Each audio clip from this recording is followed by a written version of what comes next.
Good morning everyone. कैसे हैं आप सब? आई होप आप सब बहुत अच्छे होंगे। देखिए मैं उठ गई हूँ, अभी बज रहे हैं सुबह के 6। और आज मैं जल्दी उठ गई हूँ क्योंकि आज है नवरात्रि का फर्स्ट डे। तो आप सभी को जय माता दी। तो उठ के सबसे पहले मैं करने लगी थी सफाई, क्योंकि वैसे तो मैं बहुत आलसी हूँ, बहुत ज़्यादा। लेकिन जब नवरात्रि आती है तो मेरा लेवल, एक्साइटमेंट का लेवल नेक्स्ट लेवल हो जाता है। तो क्योंकि नवरात्रे मुझे बहुत अच्छी लगती है। हम लोग अखंड हर साल माता रानी की दुआ से हम हर साल अखंड जोत जलाते हैं। तो मैंने जल्दी जल्दी पूरे घर का काम किया, झाड़ू लगाया, अच्छे से पोछा लगाया। किचन मैंने रात में ही साफ़ कर लिया था क्योंकि फिर बहुत लेट हो जाता है। तो किचन को मैं पूरा क्लीन करके रात में ही सोई थी। सुबह उठ के मैंने बिस्तर को क्लीन किया, अच्छे से झाड़ू लगाया, पोछा लगाया। पोछा लगाने के बाद मेरा काम हो गया था। 7:30 बजे मैं पूरा काम करके फ्री हो गई थी, क्योंकि मैं आज जल्दी उठ गई थी 6 बजे, क्योंकि नवरात्रि थी और नवरात्रों में तो जल्दी उठना बनता ही है। पूरा घर पूरा क्लीन हो गया था, 7:30 तक मेरा पूरा काम हो गया था। फिर मैं नहा के भी आ गई थी। नहाने के बाद पहले मैंने अपने फेस पे लगाया सनस्क्रीन, क्योंकि सनस्क्रीन लगाना फेस पे बहुत ज़्यादा ज़रूरी है। धूप बहुत ज़्यादा होती है, इसलिए सनस्क्रीन लगाने के बाद मैंने अपने बालों को झाड़े। बाल मेरे इतने गिर रहे, इतने झड़ रहे कि क्या ही बताऊँ सच में। और आज माता रानी का था येलो कलर, माँ शैलपुत्री का कलर। तो माता रानी के साथ मैं तो उनके साथ हर साल ट्यूनिंग करती हूँ, तो ट्यूनिंग करना तो बनता ही है। तो मैंने भी येलो और वाइट कलर का सूट पहन लिया था। फिर मैं आ गई थी मंदिर को साफ़ करने के लिए। वैसे तो यही मंदिर साफ़ करते हैं, लेकिन मैंने कहा आज मैं मंदिर साफ़ करूँगी, क्योंकि मुझे अच्छा लगता है नवरात्रों पे माता रानी की सेवा करना, उनका सब कुछ करना। तो उन्होंने कहा चल तू ठीक है, तू साफ़ कर ले, क्योंकि ये इनका नाइट ड्यूटी थी। तो ये सुबह सुबह ही आए थे। तो मैंने अच्छे से सबसे पहले मंदिर साफ़ किया, मंदिर को पूरे अच्छे से क्लीन किया।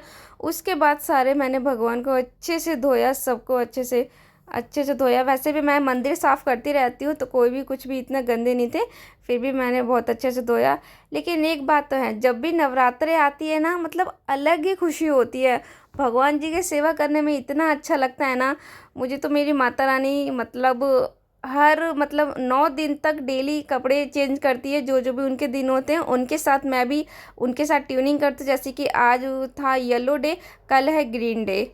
तो इतना अच्छा लगता है, मतलब वो मुझे तो नवरात्रों में बहुत अच्छा लगता है। तो देखिए अभी माता रानी के कपड़े चेंज हो गए हैं, अब उनको नहलाया जाएगा अच्छे से, क्योंकि भाई माता रानी का डे है।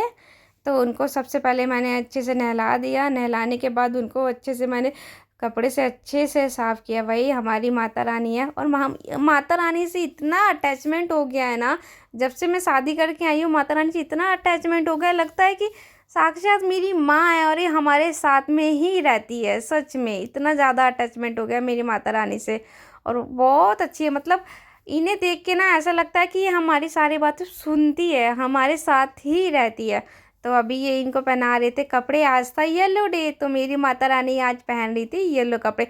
कपड़े ये पहना रहे थे क्योंकि कपड़े तो माता रानी को ये ही पहनाते हैं, पूरा श्रृंगार जो है यही करते हैं, क्योंकि ये अच्छे से कर लेते हैं ना, इसलिए इनको आदत है। अभी ये स्टार्टिंग से करते हो यार, वैसे कर तो मैं भी लेती हूँ। इन्होंने कहा चलो ज्योति मैं कर देता हूँ। तो देखिए मेरी माता रानी तैयार होती हुई, थू थू थू, नजर ना लगे किसी की। सच में कितनी ज़्यादा सुंदर लग रही है। कमेंट में जय माता दी आप ज़रूर बोल दीजिएगा। ये देखिए माता रानी का यहाँ पे आसन भी लग गया था, माता रानी विराजमान हो गई थी। जय माता दी। यहाँ पे सारे भगवान जी का विराजमान हो गए थे, और पीला कपड़े बिछाए थे, क्योंकि आज येलो डे है, माँ शैलपुत्री का दिन है। तो आज सबका येलो येलो किया था। तो यहाँ पे देखिए, यहाँ पे कलश स्थापना हो रही है, यहाँ पे कलावा बांध दिया है, 5 तिलक कर दिया है। और आप कमेंट करके बताना किसके यहाँ कैसी कैसी कलश स्थापना होती है। यहाँ पे गंगा जल डाला जा रहा है, यहाँ पे देखिए कलश स्थापना हो रही है, नारियल को बांधा जा रहा है। आपके यहाँ भी ऐसे होता है क्या? तो नारियल में डाला जाएगा, इलायची डाले जाएंगी, लौंग डाली जाएगी, बस बताशे डाले जाएंगे, और 2 सुपारी डाली जाएगी। तो ये सब डाल के, और जितना भी आपकी इच्छा हो, हमने 11 रुपये डाल के नारियल को अच्छे से बंद कर दिया था। उसके बाद हमने लिए आम के 5 पत्ते। आम के पत्ते बहुत ही ज़्यादा ज़रूरी होते हैं कलश में रखना। आम के पत्ते रख दिए थे, आम के पत्तों को भी अच्छे से 5 को तिलक कर दिया था। फिर उसके बाद हो गई थी हमारी कलश स्थापना। जय माता दी।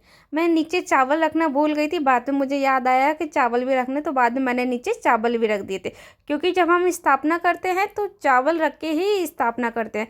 यहाँ पे देखिए हमारी अखंड ज्योत की तैयारी हो रही है।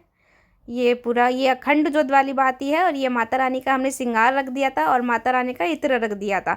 माता रानी को श्रृंगार बहुत पसंद है और उनको इत्र भी बहुत पसंद है। यहाँ पे अखंड जोत में तेल डाला जा रहा था और इन्होंने कहा ज्योति अखंड जोत तुम जलाओ। तो अभी ये तैयारी कर रहे थे, प्लेट पूरी सजा रहे थे अखंड जोत की। तो अखंड जोत मैंने जलाई। लास्ट टाइम इन्होंने कहा था ज्योति तुम जलाओ, क्योंकि तुम ही मेरी घर की लक्ष्मी हो, तुम जलाओगे तो अच्छा रहेगा।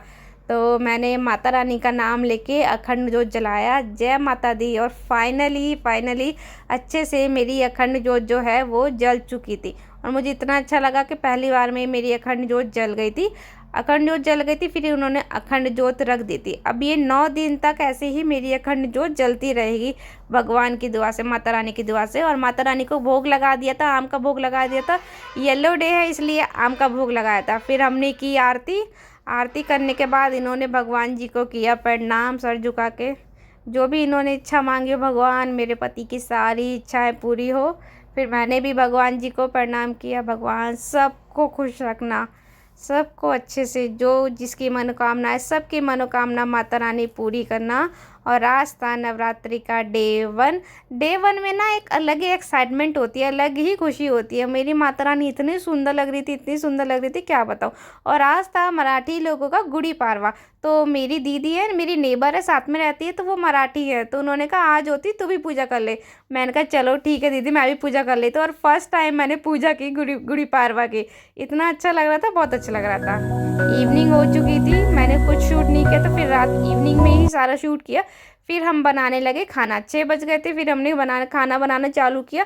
खाने में हमने बनाया था आलू की सब्जी और साबूदानी की टिक्की, जो कि मेरी पुष्पा दीदी को बहुत पसंद है, उन्हें खाना है। लेकिन वो जब भी आएगी यहाँ पे उन्हें ज़रूर हम बना के देंगे। वो हमारी वीडियो में देखती है ना कि ये साबूदानी की टिक्के बनाते, तो उनका भी खाने का मन है। पुष्पा दीदी आप टेंशन मत लो, जब आप यहाँ पे आओगे ना तो मैं आपको ज़रूर बना के खिलाऊंगी साबूदाने की टिक्की। तो यहाँ पे सिंगाड़े के आटे की पूड़ी बन चुकी थी और साबूदाने की टिक्की रेडी हो चुकी थी। और मैं भगवान जी का भोग तैयार करने जा रही थी, क्योंकि टाइम हो गया था, 8 बज गए थे, तो भगवान जी का भोग तैयार करने जा रही थी। ये थी आलू की सब्जी रेडी हो चुकी थी, सिंगाड़े की पूड़ी, सिंगाड़े और ये साबूदाना, और माता रानी को पानी भी रख दिया था। चलिए अब पूजा कर लेते हैं। यहाँ पे हो गई थी मेरी पूजा। पूजा करने के बाद अभी मैं भगवान जी को चढ़ाऊंगी भोग। ए माता रानी मेरा भोग स्वीकार करना, कोई गलती कुछ भी हो गई तो मेरे को माफ़ कर देना माता रानी। ये हमारा भोग माता रानी खा रही है। जय माता दी। माता रानी अच्छे से हमारा भोग को स्वीकार करना, हमने बहुत ज़्यादा दिल से बनाया है। तो देखिए मैंने माता रानी को भोग चढ़ा दिया था, उसके बाद मैंने पिला दिया था पानी। फिर मैंने सारे भगवान जी को भोग लगाया एक एक करके, क्योंकि सबको भी खिलाना ज़रूरी है ना। तो एक एक करके मैंने सबको खिला दिया था। अब माता रानी को भी चढ़ा दिया था, सबको भोग लगा दिया था। उसके बाद बारी आती है हमारी। तो देखिए सारा खाना मैंने तैयार कर लिया था, मतलब इन्होंने और हमने दोनों ने मिल के बनाया था, क्योंकि जो नवरात्रि का खाना होता है ना हम दोनों मिल के बनाते, क्योंकि आज हम दोनों का फास्ट था, तो अकेले तो हम बनाएंगे नहीं। तो ये देखिए ये सर्व कर रहे थे और इन्होंने इतना टेस्टी साबूदाने का टिक्की बनाया था, पूछो मत। तो सबसे पहले हमने भगवान जी को चढ़ाया, जय माता दी बोला। उसके बाद सबसे पहले इन्होंने मेरे को खिलाया, उसके बाद मैंने इनको खिलाया। और इन्होंने सब्जी भी इतनी टेस्टी बनाई थी, मतलब माता रानी का जो भोग होता है ना वो ऑटोमेटिकली अच्छा ही बनता है। सच में इन्होंने सारी चीज़ बहुत अच्छी बनाई थी। और इन्होंने ग्रीन चटनी तो ये बहुत ही ज़्यादा अच्छी बनाते हैं। तो गाइस देखिए खाना वाना हो गया था, उसके बाद मैंने कर लिया था पूरे किचन को क्लीन, क्योंकि मैं रात को हमेशा डेली किचन को क्लीन करके ही सोती हूँ, नवरात्रे हो चाहे नॉर्मल डे हो।